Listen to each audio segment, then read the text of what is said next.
Ya en cuanto al movimiento de las cuentas T, es muy sencillo de entenderlo, es fácil, vea. Las cuentas T simplemente es un esquema que se asemeja a una letra T. En este esquema, ¿qué va? Va. La parte superior va el nombre de la cuenta. Al lado izquierdo va el debe. Al lado derecho va el haber. Todos los movimientos que yo ingrese por el debe, por ejemplo, voy a ingresar acá 2 asientos, voy a ingresar un asiento por 20.000 unidades, otro digamos por 30.000 unidades y otro por 10.000 unidades. Cuando yo estoy haciendo ingresos por la columna del debe, yo estoy haciendo un movimiento al débito. Y cuando hago ingresos al lado del haber, ingreso 10.000 unidades por acá, 20.000 unidades por acá, 5.000 unidades por acá, yo estoy haciendo movimientos créditos. Al fin de periodo se cierra los asientos, se hacen las sumas tanto de las columnas del debe como las columnas del haber. Acá tenemos 20, 50, 60.000 unidades monetarias. Y acá tenemos 30, 35.000 unidades monetarias. Movimientos débitos por el debe, movimientos créditos por el haber.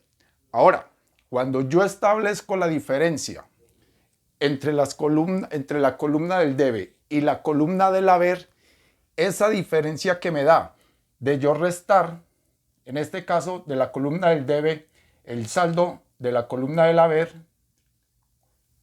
acá me daría 25.000 pesos, este es un saldo débito. Es muy sencillo de manejar la cuenta T. Existen tres grandes grupos de cuentas. ¿Cuáles son esas? Son las cuentas reales o de balance, las cuentas nominales o de resultados,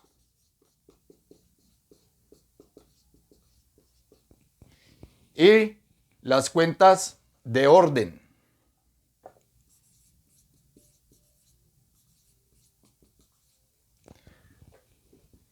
Dentro de estos tres grupos, cada una tiene su clasificación particular. Las reales o de balance, por ejemplo, allí encontramos las cuentas de los activos.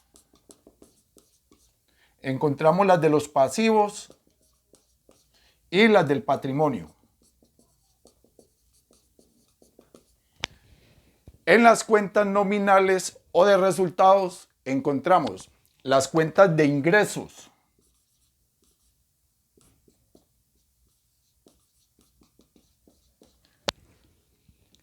las cuentas de gastos y las cuentas de costos. En las de orden tenemos las de orden deudoras y acreedoras. Ahora voy a pasar a explicarles cómo es la dinámica o cómo es el movimiento de cada una de estos grupos de cuentas. Miremos ahora cuál es la dinámica de las cuentas reales o de balance. Entonces empecemos con la primera de ellas, con el primer grupo, que son los grupos de los activos. Vamos a hacer acá el esquema de la cuenta T. Y aquí están los activos. Y llamemos una cuenta de los activos clientes. Las cuentas de los activos, si nos vamos a fijar en el PUC, en el Plan Único de Cuentas de acá de Colombia, esta nomenclatura empieza por el número 1. Todas las de la clase 1 son activos. ¿Y cómo funcionan ellos? ¿Por dónde aumenta? ¿Por dónde disminuyen? Listo, muy sencillo. Ya habíamos dicho que acá está el debe y acá tenemos el haber. Las cuentas de los activos siempre van a aumentar por el debe y van a disminuir por el haber. Si un cliente me debe a mí, por decir algo, 100.000 pesos o 100.000 unidades monetarias, 100.000 euros, llámenlo como ustedes lo quieran llamar desde el país donde estén viendo este video, pues esa deuda que ese cliente tiene con nosotros, yo la voy a descargar o voy a hacer el movimiento por el debe. Si más adelante ese cliente llega y nos hace un abono, por decir del 50% de estos 100.000 pesos, ese abono yo lo voy a hacer un movimiento crédito, haciendo esos 50.000 pesos por acá. Así sucesivamente, con todos los abonos que el cliente nos vaya haciendo, yo los voy ingresando por el crédito y a fin de periodo sumamos los saldos que están por lo del debe. Acá tenemos 100.000 pesos o 100.000 unidades monetarias y por el crédito tenemos 50, 70, 100.000 pesos o 100.000 unidades monetarias.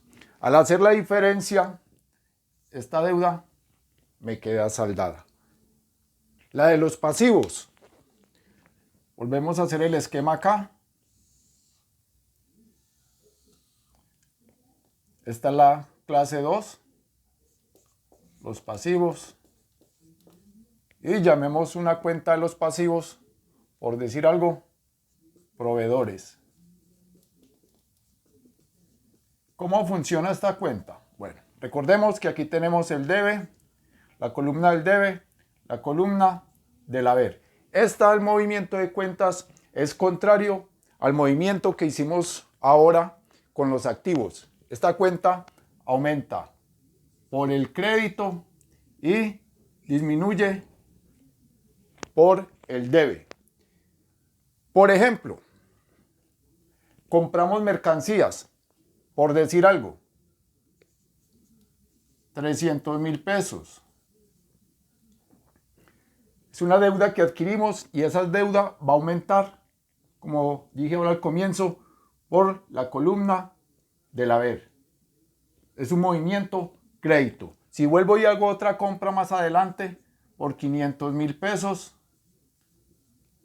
sigo así, aumentando los saldos, los valores por la columna del crédito. En algún momento hicimos un abono a ese proveedor de esa deuda que habíamos adquirido con él.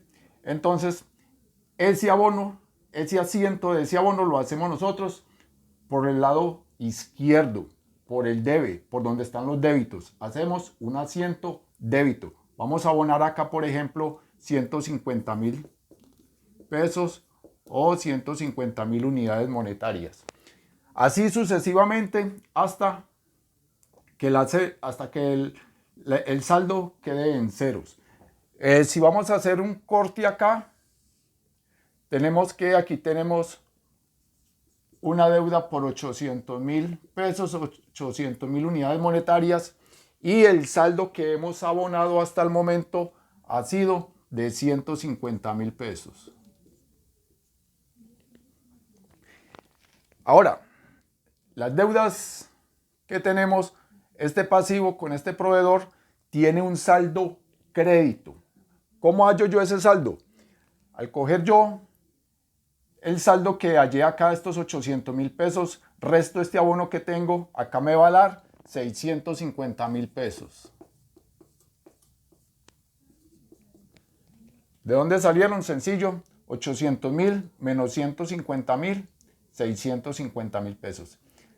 Las deudas o los pasivos tienen saldo crédito.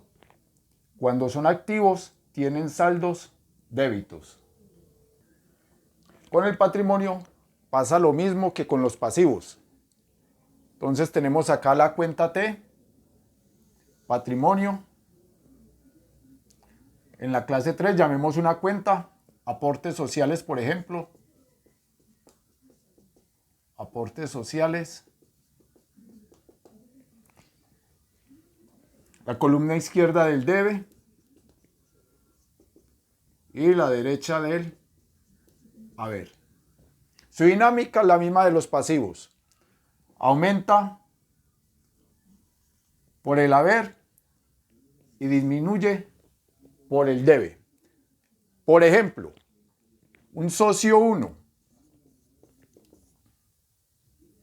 hizo un aporte de 800.000 pesos. Un socio 2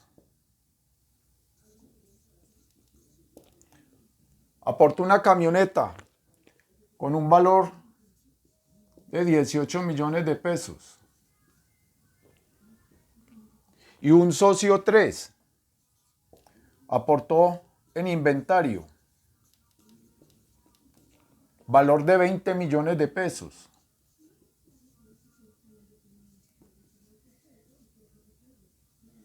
Todos esos valores ingresan por el haber. Se acredita la cuenta. ¿Cuánto es lo que nos ingresó acá? El aporte de estos tres socios, 20, 38 millones 800 mil pesos. Si en algún momento uno de los socios se retira, supongamos que este que hizo el aporte más pequeñito se retiró, pues descargamos esos 800 mil pesos haciendo el asiento por la columna del debe. Acá nos da un saldo de 800 mil y nos va a quedar un saldo crédito por 38 millones de pesos. Así es como operan las cuentas reales o de balances. Para cerrar esta parte, recuerden que los activos aumentan por el debe, disminuyen por el haber. Los pasivos aumentan por el haber, disminuyen por el debe, y lo mismo pasa con la cuenta del patrimonio. Aumentan por el haber y disminuyen por el debe.